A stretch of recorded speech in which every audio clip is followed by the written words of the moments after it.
بسم اللہ الرحمن الرحیم۔ آدمی دو موسم کا سامنا کرتا ہے، جسے ہم کہتے ہیں گرمی اور ایک دوسرا سردی۔ گرمی میں تو انسان پسینہ سے بے حال ہو جاتا ہے، لیکن جب سردی کا موسم آتا ہے تو سردی آنے کی وجہ سے لوگوں کے جسم کے اندر خشکی پیدا ہو جاتا ہے، اور خشکی پیدا ہو جانے سے یہ ہوتا ہے کہ جب انسان اپنا چہرہ کو دھوتا ہے، وضو کرتا ہے، تو اعضائے وضو پر فوری طور پر پانی بہا دینے سے اعضائے وضو صحیح طریقے سے تر نہیں ہو پاتی، یعنی بھیگ نہیں پاتا۔ تو اسی کے مد نظر ہمارے ذہن میں بات آئی تھی کہ جب ہم دسمبر، جنوری، فروری، مارچ تک، یعنی جو بھی موسم ٹھنڈا والا موسم ہو، جس میں ٹھنڈی کی شدت ہو، غالباً انسان کے جسم کے اندر خشکی پیدا ہو جاتی ہے۔ تو میرا اصل مدعا یہ ہے کہ جو حضرات نماز پڑھنے کے لیے وضو کرتے ہیں، اسے چاہیے کہ اعضائے وضو کو مل کر کے دھوئیں، کیونکہ جسم کے اندر خشکی پیدا ہو جانے کی وجہ سے جسم میں پانی جب ہم بہاتے ہیں تو پانی فی الفور تو بہہ جاتا ہے، لیکن یہ ہے کہ پانی جلد کے اوپر سے بہہ جاتا ہے، اور بسا اوقات جب ہم دیکھتے ہیں تو ہمیں یہ دیکھنے کو بھی ملتا ہے کہ صحیح طریقے سے میرا جسم کے اندر جو ہے پانی نہیں پہنچ پاتا، اور یوں ہی فٹافٹ ہم وضو کرتے ہیں اور نماز کی تکمیل کر لیتے ہیں، نماز پڑھنے لیے چلے جاتے ہیں۔ یاد رکھیے، ہماری نماز اس وقت تک نہیں ہوگی جب تک کہ ہماری وضو تکمیل تک نہیں پہنچے گی۔ اس لیے وضو جب ہم ٹھنڈ کے موسم میں کریں تو اعضائے وضو کو رگڑ کے کریں، اعضائے وضو کو خوب مل کر کے کریں، اور اعضائے وضو جہاں بھی ہم وضو کرتے ہیں، خلال کرنے کی جہاں نوبت آئے وہاں صحیح طریقے سے خلال کریں۔ اسی طرح داڑھی وغیرہ کا مسئلہ ہے، داڑھی وغیرہ میں اگر بہت زیادہ گھنی داڑھی آپ کی نہیں ہے تو اب داڑھی کے کھال تک پانی پہنچانا آپ کے لیے لازمی ضروری ہے۔ ویسے تو عام حالت میں بھی مشکل سے پانی پہنچتا ہے داڑھی کے کھالوں کے اندر، لیکن جب جاڑے کا موسم آ جائے تو جلد سوکھی پڑ جاتی ہے۔ اس لیے ہمیں چاہیے کہ ہم داڑھی کے اندر، داڑھی کی جو جلد ہے، جو چمڑا ہے، چمڑے کے اندر پانی صحیح طریقے سے جلد کے اندر پہنچانے کی کوشش کریں۔ اگر ہم یہ کوشش کریں گے تو یقیناً ہماری نماز ہوگی، ورنہ اگر ہم یہ کوشش نہیں کریں گے، ہماری جب وضو ہی تکمیل تک نہیں پہنچے گی تو ہماری نماز نہیں ہوگی۔ یہ مسئلہ ایک الگ ہے۔ دوسرا مسئلہ جاڑے کے تعلق سے کہ بہت سارے مساجد کے اندر گدے وغیرہ کا انتظام بھی ہوتا ہے، اور مسئلہ اتنا گدا نما ہو جاتا ہے کہ جب سجدے میں ہم سر رکھتے ہیں تو سر ٹکتا نہیں ہے، گھستا ہوا اندر چلے جاتا ہے۔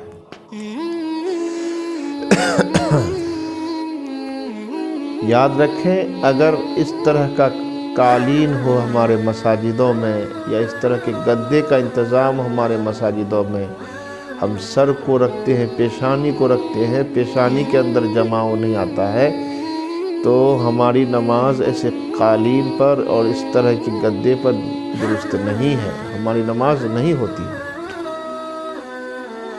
اسی طرح آج کل جو فارم نکلا ہے، جو گرم ہوتا ہے، آپ اس پر بھی سجدہ کریں تو سر نہیں ٹکتا ہے، سر کو، پیشانی کو اس میں رکھیں تو پیشانی نہیں جمتا ہے۔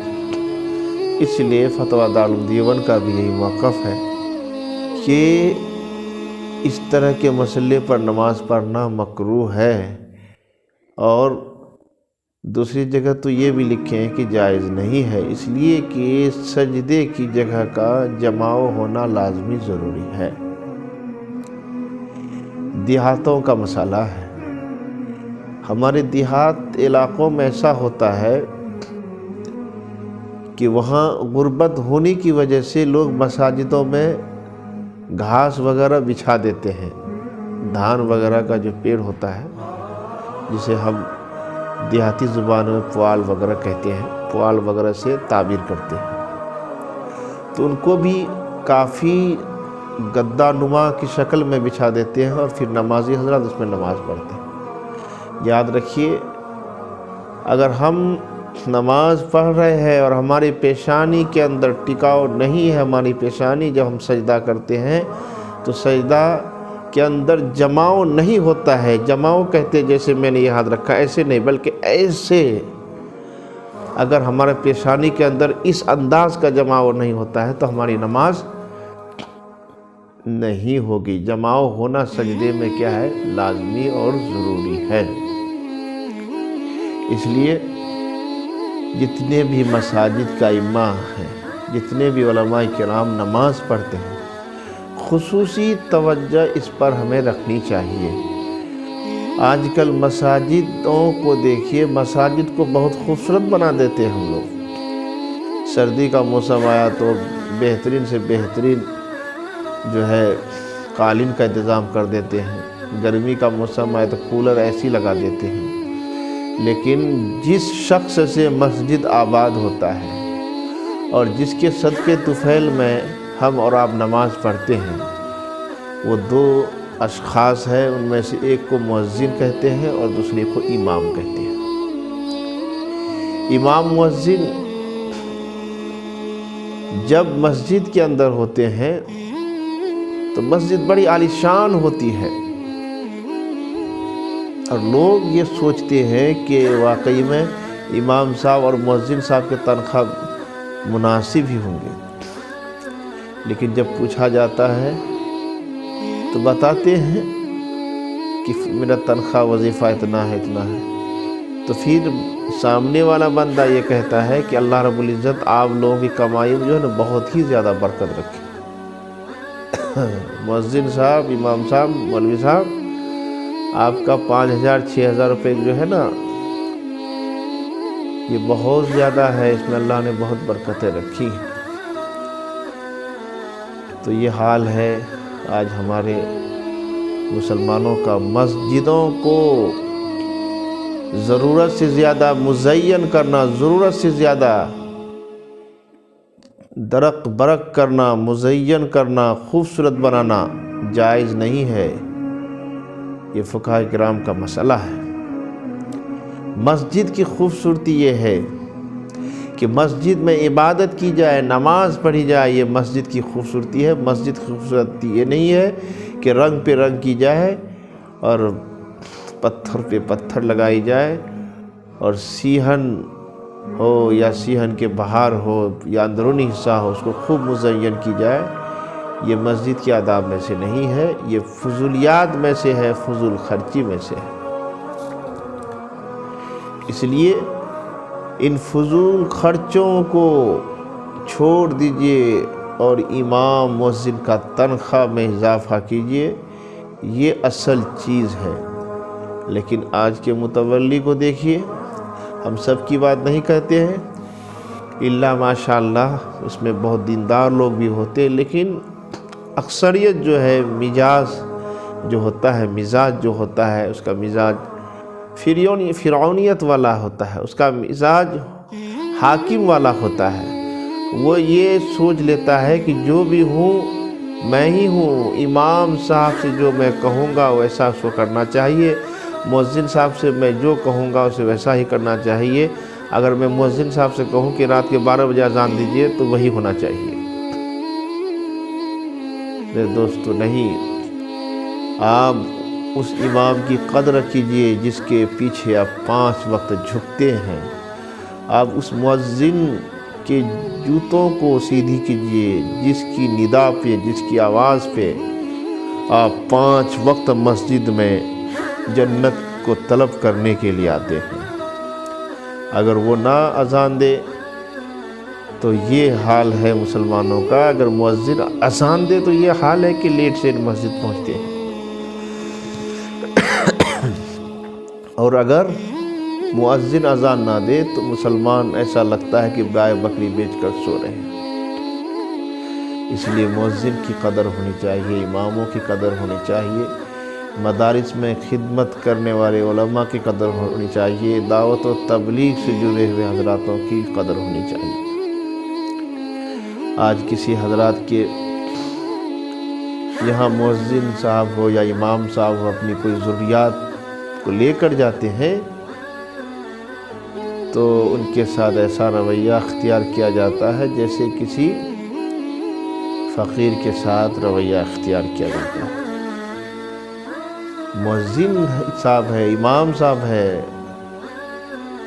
ان کا بھی خرچ ہے، اس لیے آپ حضرات ان کا جو ہے خصوصی جو ہے ان کا خیال رکھیں، ان پر اپنا دھیان مبذول کریں۔ کچھ باتیں اور بھی ہیں، جیسا کہ ہم بقرہ عید یعنی عید الاضحیٰ، اسی طرح عید الفطر، اس موقع سے بھی ہم امام صاحب سے خدمت لیتے ہیں، مؤذن صاحب سے خدمت لیتے ہیں۔ امام صاحب سے ہم عید الفطر کی نماز پڑھتے ہیں، لیکن جب امام صاحب گھر جاتے ہیں تو یوں ہی خالی جاتے ہیں۔ نہیں میرے دوستو، ہونا تو یہ چاہیے کہ جس گاؤں میں اگر کوئی آپ کے امام صاحب نماز پڑھاتے ہوں عید الفطر کی یا عید الاضحیٰ کی، وہ زائد نماز ہے، وہ زائد نماز ہے، وہ 5 وقت کی نماز کے علاوہ اگر وہ پڑھاتا ہے تو آپ کا اخلاقی فریضہ ہے کہ آپ اس کو ہدیے کی شکل میں خوش کر دیں۔ یہی وقت کا تقاضا ہے اور یہی اخلاق ہے۔ یہ کون سا اخلاق ہے؟ مسجد آئے، ہنستے ہوئے امام صاحب سے مصافحہ کر لیے، بس السلام علیکم وعلیکم السلام، یہ کوئی اخلاق نہیں ہے، مکاری ہے، یہ مکاری ہے۔ عید کے موقع سے عیدی دیجیے، ضرورت کے موقع سے امام صاحب کا کام آئیے، مؤذن صاحب کا کام آئیے۔ مؤذن صاحب کو تو سمجھیے عوام نوکروں کے نوکر سمجھ رکھے ہیں۔ جمعے کے دن آئے تو مؤذن صاحب مکمل مسجد کی صفائی کرے، پھر مصلی بچھائے، مصلی بچھانے کے بعد پھر مائک کو درست کرے، تمام تر نظام کو درست کرے، یہ ساری کی ساری ذمہ داری ہے مؤذن صاحب کی۔ لیکن قربان جاؤں میں حضرت محمد سرکار دو عالم صلی اللہ علیہ وسلم پر کہ اس نے بھی اپنی مسجد نبوی کا ایک مؤذن رکھا تھا جس کا نام حضرت بلال حبشی رضی اللہ تعالیٰ عنہ تھے۔ مستند تاریخ میں یہ بات لکھی ہوئی تھی کہ نبی ہو کر خود حضرت بلال حبشی رضی اللہ تعالیٰ عنہ کی خدمت کیا کرتے تھے، اس بنا پہ خدمت کرتے تھے کہ ہمارے مؤذن صاحب ہیں۔ نبی کی ذات کہاں ہے اور حضرت بلال حبشی رضی اللہ تعالیٰ عنہ کی ذات کہاں ہے؟ کہاں وہ نبی، کہاں وہ نبی اور کہاں یہ مؤذن اور کالے کلوٹے؟ لیکن جب تقاضا آیا تو آپ نے خدمت کر کے اس امت کو یہ سبق دیا، درس دیا کہ ایمان والو، مؤذن نوکر نہیں ہوتے، مؤذن مخدوم ہوتے، اس کی خدمت کی جائے، ان کی جوتیوں کو سیدھی کی جائے، مؤذن نوکر نہیں ہے۔ اس لیے میرے دوستو، آج ہم اگر مؤذن کو خوش رکھیں گے تو اذان کے اندر تاثیر بھی ہمیں ملے گی۔ آج ہم امام کو خوش رکھیں گے تو نماز کی قرات میں بھی ہمیں تاثیر ملے گی۔ آج یہی وجہ ہے کہ ہمارے اندر جو ہے جو مؤثر جو چیز ہونی چاہیے، مؤثر بذات جو چیز ہونی چاہیے، آج وہ ہم سے بالکل مفقود ہو چکا ہے۔ اس لیے خدا را ہمیں مؤذن کی خدمت کرنی ہے، لازمی کرنی ہے، اپنے ائمہ حضرات خدمت لازمی کرنی ہے، اسی طرح اپنے علماء جو مدارس کے اندر خدمت کرتے ہیں اس کی خدمت کرنا لازمی ہے۔ تو بہرکیف اللہ رب العزت ہمیں اس پر عمل کی توفیق عطا فرمائے۔ السلام علیکم ورحمۃ اللہ۔